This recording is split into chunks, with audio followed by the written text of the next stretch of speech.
Hello guys, welcome back to Fab Classes. तो जैसे कि आप सब जानते हैं कि हमने कंप्यूटर के ऊपर इंपॉर्टेंट एमसीक्यू सीरीज को स्टार्ट किया हुआ है। तो लास्ट लेक्चर में हमने कंप्यूटर नेटवर्क के ऊपर इंपॉर्टेंट 15 क्वेश्चन को डिस्कस किया था। अनदर 15 क्वेश्चंस के साथ हम आए हैं आज की इस वीडियो में, जिसके बाद ये आपका टॉपिक कंप्लीट हो जाएगा। तो बिना टाइम को वेस्ट किए अपनी वीडियो लेक्चर को शुरू करते हैं। तो फर्स्ट क्वेश्चन है, what which of the following is considered the fastest super computer in the world. मतलब इस वक्त वर्ल्ड का सबसे फास्टेस्ट सुपर कंप्यूटर कौन सा है? तो वो क्या है? वो फ्रंटियर है। तो राइट आंसर बी है। तो फ्रंटियर से पहले कौन सा था? फुगाकू था। ठीक है ना, बट राइट टाइम फ्रंटियर है। ठीक है ना। तो दोस्तों क्वेश्चन नंबर 17 की ओर बढ़ते हैं।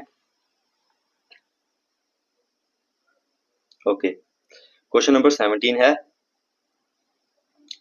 Which supercomputer is recognized as India's first indigenous server platform? तो कौन से सुपर कंप्यूटर को क्या कहा जाता है, रिकॉग्नाइज किया जाता है एज क्या इंडिया का पहला इंडिजीनियस सर्वर प्लेटफॉर्म? मतलब इंडिया का खुद का इंडिजीनियस सर्वर प्लेटफॉर्म कौन से सुपर कंप्यूटर को कहा जाता है? तो इसका राइट आंसर आएगा B, Rudra.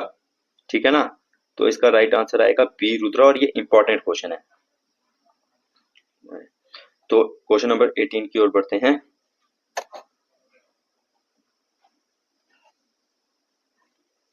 What was the name of India's first supercomputer for development by CDEC?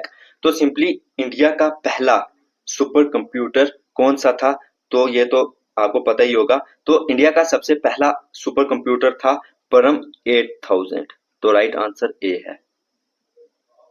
ठीक है ना। इंडिया का पहला सुपर कंप्यूटर कौन सा था? परम 8000। तो क्वेश्चन नंबर 19 है।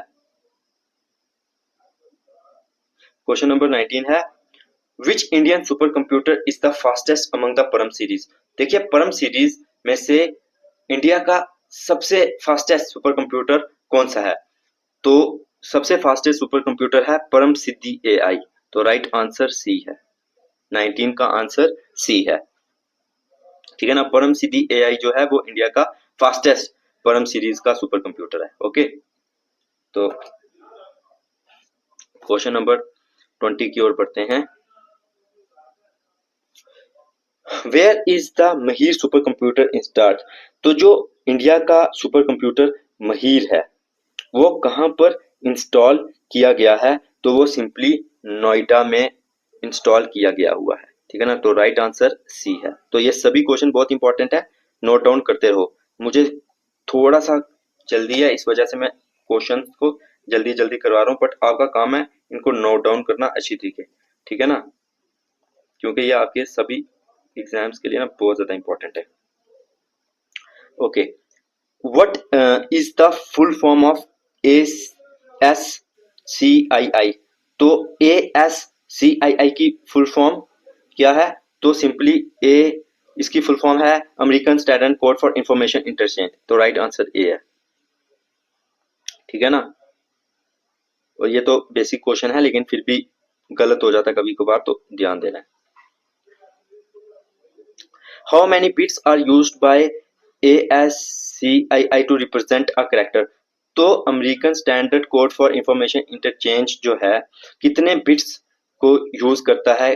ठीक है ना, क्या करने के लिए? एक करेक्टर को रिप्रेजेंट करने के लिए। तो इसका राइट आंसर आएगा 8 बिट्स। ठीक है। तो मैंने आपको बताया था कि 4 बिट का एक निबल होता है, तो 8 बिट के कितने निबल होंगे? कमेंट डाउन में जरूर बताना। ओके, क्वेश्चन नंबर 23 है, which communication code is an extended version of ASCII using 8 bit instead of 7? अच्छा, तो अब ये क्वेश्चन इंपॉर्टेंट है थोड़ा कि कौन से कम्युनिकेशन कोड जो होता है वो एक्सटेंडेड वर्जन है किसका? American standard code for information interchange का, जो कि 7 बिट को यूज करता है 8 की जगह। तो वो सिंपली है EBCDIC। ठीक है ना। राइट आंसर ए है। अब आपका काम क्या है कि आपने सर्च करना है EBCDIC की फुल फॉर्म और उसे कमेंट में लिखना है।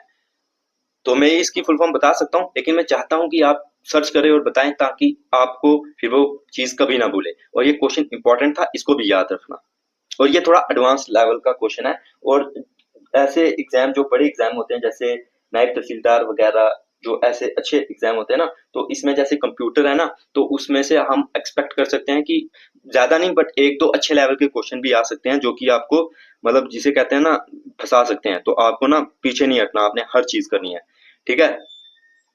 The TCP IP model is based on how many layers. देखिए जो ट्रांसमिशन कंट्रोल प्रोटोकॉल है या इंटरनेट प्रोटोकॉल है वो कितनी लेयर्स में जो है बेस्ड है, तो वो सिंपली 24 का आंसर आएगा सी, 4 लेयर्स में बेस्ड है। ठीक है ना, तो वो 4 लेयर्स में बेस्ड है, तो ये आपको याद रखना है। ठीक है ना, राइट आंसर इसका आएगा सी, राइट आंसर इसका सी है। ठीक है ना, ये आपको याद रखना है। ओके, क्वेश्चन नंबर 25 की ओर बढ़ते हैं हम। तो क्वेश्चन नंबर 25 है, sorry, the application layer in the TCP/IP model is the successor of which layer in the OSI model। देखिए जो क्या बोलते हैं एप्लीकेशन लेयर में टीसीपी आईपी मॉडल होती है ना, वो किस लेयर की सक्सेशन होती है, मतलब वो किसके बाद आती है, उसका प्रोसीडर कौन होता है। तो सिंपली वो किसके बाद आती है, वो सेशन प्रेजेंटेशन और एप्लीकेशन लेयर के बाद आती है। ठीक है ना, क्या session presentation and application layer.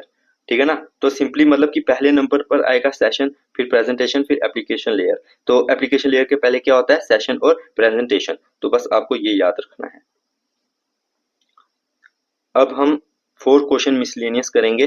ठीक है ना, तो चलिए करते हैं। क्वेश्चन नंबर 26 है, what is attenuation in a network. तो एक नेटवर्क में ना अटोनेशन क्या होता है,